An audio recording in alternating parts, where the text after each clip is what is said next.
좋아요, 구독. 자, 우리가 기본적으로 투자할 때 여러 가지 보는 것들이 상당히 많이 있죠. 그죠?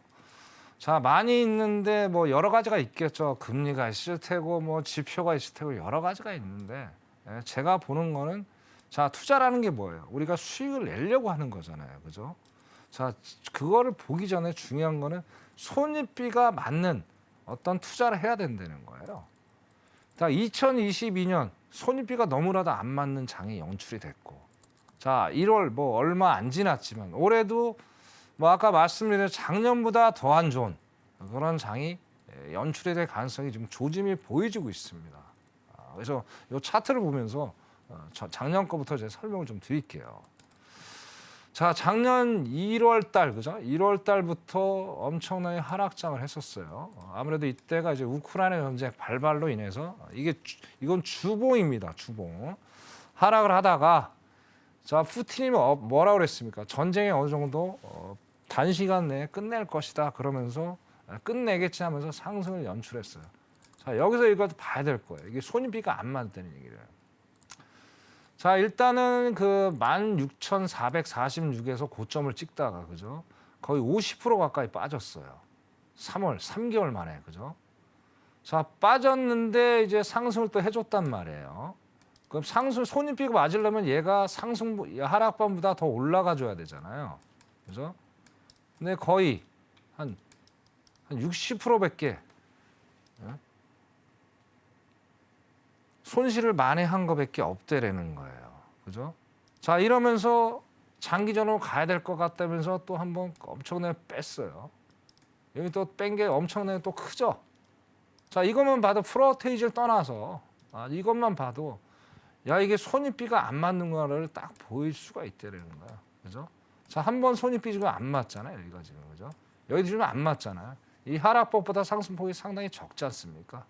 자, 이때가 어땠습니까? 베어마켓 랠리가 있을 때잖아요. 그죠? 자, 그러면 어느 정도 이렇게 올라줘야 되는데 또 내려온단 말이에요. 자, 그리고 10월 달 좀 지나서 12월 초까지, 그죠? 자, 여기서도 올 때 일시적으로 상승이 좀 가는가 싶더니 결국에는 손익비가 전혀 안 맞는 장이 또 연출이 됐다는 거예요. 또 여기서 봐야 될 게 또 뭐냐면 자, 이 변동성이 너무 심하다는 게 뭐냐면 이게 여기 10월 달부터 한번 재봐. 10월 달 거. 다른 앞에 거는 좀 거두처럼 10월 달 거로 한번 보자는 얘기. 10월 달 거. 그죠? 자, 한 주는 일단 하락장에 갔다가 한 2주 정도 상승장에 갔다가 또 1주 하락장. 이렇게 짧게 그죠? 단기적으로, 그죠? 어떤 변동성 심하게 가고 있다는 거예요. 그죠? 그러니까 기술적 분석도 통하지 않고 뭐 어떻게 대처할 수 있는 능력이 없는 거예요. 그러다 보니까 어때요? 일반 투자자들은 이런 변동성이 너무 심한 장에서 어떻게 돼요? 손실을 너무 많이 보니까 어떻게 돼요? 상당히 탈진 현상이 올 수밖에 없는 상황이 되는 거죠. 그죠? 자, 과거처럼 어떤 V자 반등이 좀 있어줘야 되는데 그런 게 전혀 없이 손익비가 안 맞게 이렇게 장세가 움직이다 보니까 투자가 너무나도 어렵게 지금 이어진다는 거예요. 이 여러 가지 원인이 있겠죠. 그 원인은 좀 이따 말씀을 드리는데 자, 아까 말씀드린 대로 올해도 작년보다 못지않게 더하면 더했지. 그죠? 좋은 시장은 펼쳐지지 않을 것이다. 그래서 손익비 관리하는데 상당히 이제 애를 먹을 거다. 그렇게 일단은 말씀을 먼저 드리고 싶습니다. 자, 그 다음에 이제 자, 실내 이런 연준이에요. 실내 이런 연준. 그죠? 자, 이제 이게 지금 어떻게 보면 이제 주식 시장 월가하고 이제 연준하고 싸움이라고 저는 이제 생각을 하는데 자, 2021년까지만 해도 일시적이라고 이제 얘기를 했는데 결국 오판이 나와버렸죠. 그죠? 그래서 나중에는 이제 결과적으로 이렇게 가서는 안 되겠다. 그러면서 이제 데이터를 보고 또 시장의 방향성을 잡겠다. 그렇게 또 얘기가 바뀌었단 말이에요. 거기다 또 뭡니까? 일단 기준 중앙값 있잖아요. 중앙값. 현재 5% 이상까지 지금 나오고 있죠. 처음에 0.75까지 가다가 초창기에 어느새 지금 5.25까지도 지금 최종 금리를 얘기를 하고 있는데 자 이런 것들이 매번 바뀌다 보니까 어때요? 일단 월가에서는 어떻습니까? 파월 포함 연준 자체를 신뢰를 하지 않는다는 얘기예요.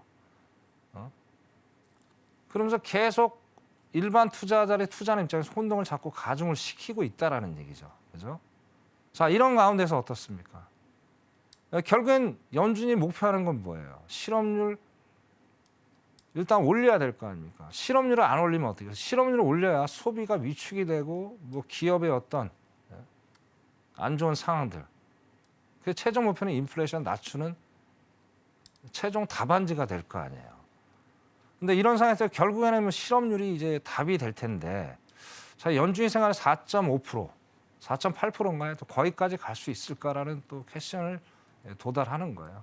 뭐 지난주 금요일 날 뭐 시장 여러분 잘 아시다시피 3.5 반세기 만에 가상 최저값이 나왔죠.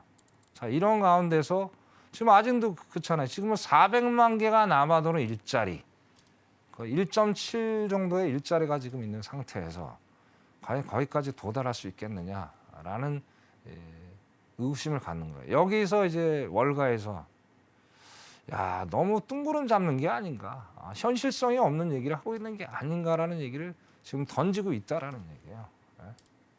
그래서 이런 것들을 통해서 계속 연준을 신뢰를 못하니까 월가하고 연준하고 계속 싸움을 하는 가운데서 일반 투자자는 방향을 잃어버리고 변동성 장세에서 상당히 힘든 어떤 투자를 하고 있다라고 보는 거예요. 그죠? 자, 그 다음에 결국에는 어떻습니까? 계속 이제 파월이 발언이 자꾸 달라지면서 결국에 이제 인내심의 한계를 이제 드러내고 있는 것 같아요. 자, 1월 4일날 이제 FMC 회의 때 파월이 이제 강경 발언을 했죠. 어떻게 보면 이제 잭슨홀 미팅 때부터 이제 계속하면서 계속 시장이 자꾸 연준의 어떤 심기를 불편하게 하고 있는 거예요. 그래서 그때 금융시장 부적절하게 완화하는 것 좋지 않다고 얘기를 했어요. 그러면서 자 결론적으로 이제 노골적인 발언을 한 거죠. 자 증시 오르면 우리가 일하는 거 너무 어려워진다. 증시 오르는 거 원하지 않는다. 그 얘기를 분명히 했어요. 짜증 섞인 발언까지 해가면서 그죠? 자 이렇게 강하게 발언을 한 거예요. 근데 여기에 또 맞불 작전을 또 월가에서 또 얘기했죠. 두고 보자. 네가 과연 그렇게 할 수 있을까? 연준 파월이 그렇게 할 수 있을까? 매번 달랐는데 여기에 또 혼돈이 오는 거예요. 그래서 저는 이렇게 봅니다. 자 이런 것 때문에 변동성 장세가 상당히 지금 심하지만 제가 보는 거는 자 어떻게 해도 어떻습니까? 인플레이션을 잡는 주체는 누구예요? 연준이잖아요. 그래서 여러분들 혼돈하지 마시고 변동성이 심하더라도 중심을 딱 잡고 가시면 돼요. 그 중심이 뭐다? 연준의 발언이에요. 연준에 대한 금리 정책.